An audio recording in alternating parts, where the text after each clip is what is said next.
If your PDF files keep opening in Chrome instead of Adobe Reader, you're in the right place. In this quick tutorial, I'll show you exactly how to fix it on Windows, so your PDFs open in Adobe Acrobat or Adobe Reader by default every time.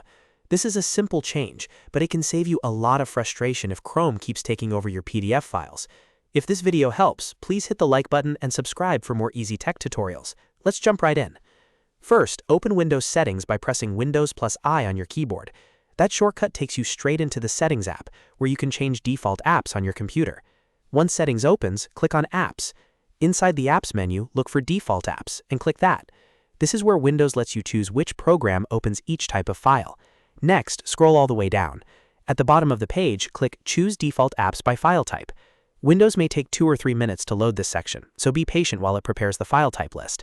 Once the list appears, scroll down until you find .pdf. This is the file extension that controls what app opens PDF documents. When you find .pdf, click the app selection beside it.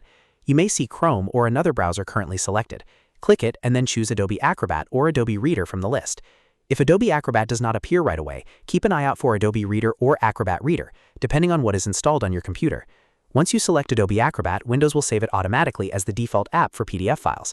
That means every time you open a PDF, it should launch an Adobe Reader instead of Chrome. To make sure it worked, try double-clicking any PDF file on your computer and confirm that it opens in Adobe Acrobat. If it still opens in Chrome, go back and repeat the steps to make sure the .pdf file type is assigned correctly. And that's it. You've now fixed PDF files opening in Chrome and switched them back to Adobe Reader. If this tutorial was helpful, don't forget to like this video and subscribe for more simple fixes and Windows tips.